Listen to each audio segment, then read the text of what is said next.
দেশে অন্যতম বৃহৎ ও অত্যাধুনিক রেল সেতুর ১৬টি পিলারে দেখা দিয়েছে ফাটল। উদ্বোধনের বছর পেরোতে না পেরোতেই এমন ফাটল দেখা যায় নির্মাণ কাজের মান ও ভবিষ্যতের ঝুঁকি নিয়ে তৈরি হয়েছে প্রশ্ন। কর্তৃপক্ষ বিষয়টিকে গুজব ও অতিরঞ্জিত দাবি করলেও ফাটলের চিহ্ন মুছে ফেলার চেষ্টা করছে। প্রতিটি পিলারের মধ্যে মাকড়সার জালের মতো এ ফাটলের দৃশ্য দেশের অন্যতম বড় ও আধুনিক যমুনা রেল সেতুর। সিরাজগঞ্জ প্রান্ত থেকে টাঙ্গাইল প্রান্ত পর্যন্ত একে একে ১৬ পিলারের মাঝে দেখা দিয়েছে এমন ফাটলের চিহ্ন। কর্তৃপক্ষ বিষয়টিকে গুজব ও অতিরঞ্জিত দাবি করলেও ডিবিসির ক্যামেরায় ধরা পড়ে দৃশ্যমান ফাটলের চিহ্ন মুছে ফেলার চেষ্টা।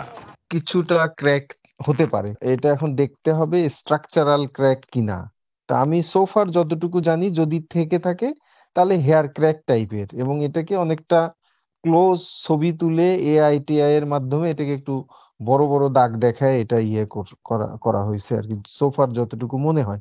স্থানীয়দের দাবি, পিলারের ফাটলগুলো একে একে সিরাজগঞ্জ প্রান্ত থেকে টাঙ্গাইল প্রান্তের দিকে পর্যায়ক্রমে অগ্রসর হয়েছে, আর এতে ঝুঁকির সংখ্যা নিয়ে চিন্তিত তারা। এটা অরিজিনালি ফাটল হয়েছে, এটা যদি আঠা দিয়ে লাগিয়েও থাকে সেটা কতটা টেকসই হবে আমরা জানি না। সাধারণ মানুষ এটাকে সংশয় মনে করছি যে কাজ যেরকম ডাল দিলে গেলে যেরকম চুরমার হয়ে পুরা জায়গা এরকম চুরমার হয়ে গেছে মাকড়সার জালের মতো। পরপর কয়েকটি পিলারে যেভাবে ফাটল হতে হতে টাঙ্গাইল অংশের দিকে যাচ্ছে, তাতে মনে হচ্ছে যে এটি আরো বড় ধরনের ঝুঁকি তৈরি করবে। তবে এই ফাটলে ঝুঁকির কোনো কারণ দেখছেন না কর্তৃপক্ষ। দাবি, এমন ফাটল বৈরী আবহাওয়া জনিত। এটি আমাদের কাজের কোনো ত্রুটি নয়। প্রচন্ড গরম বা বৈরী আবহাওয়ার কারণে সেতুর নিচে ক্ষুদ্র আকৃতির ফাটল দেখা দিয়েছে, যা মোটেও সেতুর মূল অবকাঠামোর জন্য ক্ষতিকর নয়। রেজিন বা আঠার মিশ্রণ দিয়ে এগুলো একে একে রিপেয়ার করা হবে। ডাবল ধামাকা অফার, ওয়ালটন ট্যাবলেট পাওয়া যাচ্ছে নতুন ছাড়কৃত মূল্যে।